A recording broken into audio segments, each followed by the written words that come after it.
BA पास बहू। अरे भाग्यवान, मेरे जूते कहाँ रखे हैं? मुझे बाहर जाने में देर हो रही है। तभी मालती कमरे में आती है। ये रहे आपकी जूते। मैं इन्हें साफ करने के लिए ले गई थी। अरे वाह, तुम कितनी समझदार हो। मेरे बिना कुछ कहे ही सारे काम कर देती हो। तभी मालती झिझकते हुए रमेश से कहती है, सुनिए जी, आपसे एक बात कहूँ, बुरा तो नहीं मानेंगे ना? अरे नहीं नहीं, बेफिक्र होकर कहो। शादी से पहले मैं अपने मायके में नौकरी करती थी। मैं चाहती हूँ कि अब मैं फिर से नौकरी करना शुरू कर दूं। वैसे भी सारा दिन घर में बोर हो जाती हूँ। देखो मालती, तुम्हारे नौकरी करने से मुझे कोई ऐतराज नहीं है, लेकिन तुम्हें एक बात बता दूं, हमारे खानदान में आज तक कभी किसी औरत ने नौकरी नहीं की। फिर भी एक बार तुम माँ से पूछ कर देखो, अगर वो तुम्हें नौकरी करने की इजाजत दे देती है तो अच्छी बात है। रमेश वहाँ से चला जाता है। फिर उसी शाम मालती अपने सास के पैर दबा रही होती है। तभी उसकी सास मालती से कहती है, अरे क्या बात है बहू, आज तो ठीक तरह से मेरे पैर नहीं दबा रही। किसी ख्याल में खोई पड़ी है क्या? मैं भी तो जानूं आखिर बात क्या है। अब दरअसल वो माँ जी। अरे हाँ हाँ बोलो, इतना सोच क्यों रही हो?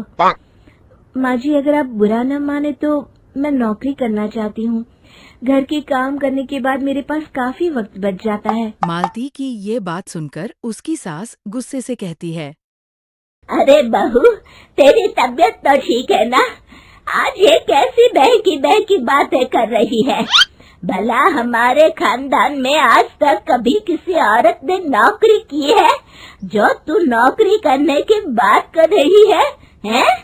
अरे बहू, तू क्या रिश्तेदारी में हमारी नाक कटाना चाहती है? जितना जल्दी हो सके अपने दिमाग से नौकरी का भूत उतार दे, और अब जा, जल्दी से रसोई में जा, खाना बनाने का वक्त हो रहा है। मालती मन मारकर रसोई घर में चली जाती है। अगले दिन। नमस्ते माँ जी, कैसी हैं आप? अरे आओ आओ दिवाकर बेटा, बैठो, मैं तुम्हारे लिए चाय मंगाती हूँ। बहू, जरा एक कप चाय तो लेती आना। फिर दिवाकर एक फाइल खोलकर मालती के सास के सामने रख देता है। ये देखिए माँ जी, ये है पिछले महीने का हिसाब और ये रहे मुनाफे के रुपए। एक बार हिसाब देख लीजिए और इन कागजों पर अपने दस्तखत कर दीजिए। अरे दिवाकर बेटा, मैंने भला आज तक कभी तेरा हिसाब देखा है जो अब देखूंगी? ला बता, कहाँ दस्तखत करूं? तभी मालती चाय लेकर वहाँ आ जाती है और अपनी सास को बिना कागजातों को पढ़े दस्तखत करते देख हैरान रह जाती है। अच्छा माँ जी, अब मैं चलता हूँ, फैक्ट्री में बहुत काम है। फिर दिवाकर वहाँ से चला जाता है। कुछ दिनों बाद मालती बाजार में कुछ सामान खरीद रही होती है।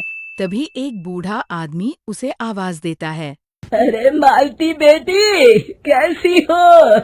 मुझे पहचाना? मैं तुम्हारी कंपनी में मुनीम का काम करता हूँ। हाँ चाचा जी, मैं आपको बिल्कुल पहचानती हूँ।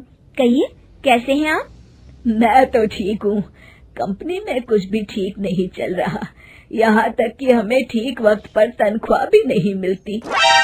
ये आप क्या कह रहे हैं? अब क्या बताऊँ, आप लोग तो कभी हिसाब किताब देखने दफ्तर आते नहीं। मेरी मानो तो एक बार आप लोग दफ्तर आकर सारा हिसाब किताब देख लो, आपको असलियत पता चल जाएगी। अच्छा बेटी, अब मैं चलता हूँ, देर हो रही है। फिर वह बूढ़ा आदमी वहाँ से चला जाता है। वहीं दूसरी तरफ मालती घर पहुंचकर अपनी सास को सारी बात बताती है।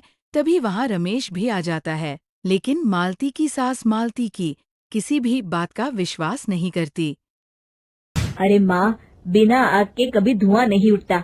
जब मालती इतना कह रही है तो हमें एक बार दफ्तर चलकर देख लेना चाहिए। वैसे भी हम लोग काफी दिन से अपने दफ्तर नहीं गए हैं। इस तरह किसी एक आदमी के भरोसे काम छोड़ना मुझे भी ठीक नहीं लगता। अगले दिन सभी दफ्तर पहुंचते हैं और सीधे दिवाकर के केबिन में जाते हैं। अचानक सबको एक साथ देख दिवाकर चौंक जाता है। अरे माँ जी, आप सब लोग अचानक यहाँ कैसे आ गए? अगर कुछ काम था तो मुझे एक फोन कर दिया होता, मैं आपके घर आ जाता। तभी मालती की सास कहती है, अरे दिवाकर बेटा, आज मैं हिसाब देखने दफ्तर आई हूँ। जरा मुझे पिछले 6 महीनों का हिसाब दिखाना तो बेटा। दिवाकर घबराकर हिसाब की फाइल मालती की सास को देता है।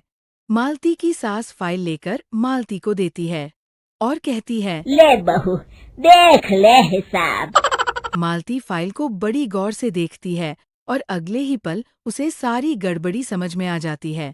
वह अपनी सास से कहती है, माँ जी, मुनीम चाचा बिल्कुल सही कह रहे थे। हमारी कंपनी में पिछले 6 महीनों में जितना मुनाफा हुआ है, हमें उसका आधा पैसा भी नहीं मिला।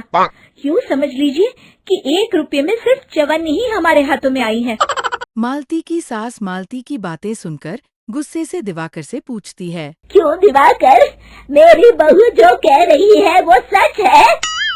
दिवाकर समझ जाता है कि आज उसका भांडा फूट चुका है। वह गिड़गिड़ाते हुए कहता है, मुझे माफ कर दीजिए माँ जी, मैं पैसों के लालच में अंधा हो गया था। अरे वाह दिवाकर, तू तो एक नंबर का चोर निकला। इतने दिनों से मैं तुझ पर आंख बंद करके भरोसा करती रही और तू मुझे ही चुना लगाता रहा। अभी के अभी निकल यहाँ से और दोबारा अपनी शक्ल मत दिखाना। दिवाकर वहाँ से भाग जाता है। मालती की सास मालती को शाबाशी देते हुए कहते हैं, बहू, आज मैं समझ गई कि पढ़ाई लिखाई हमारी जिंदगी में कितनी जरूरी है। मैं बहुत किस्मत वाली हूँ जो मुझे तुझ जैसी बहू मिली है। शिक्षा, पढ़ाई लिखाई का इस्तेमाल सही जगह करके हम दुनिया में बहुत कुछ बदल सकते हैं।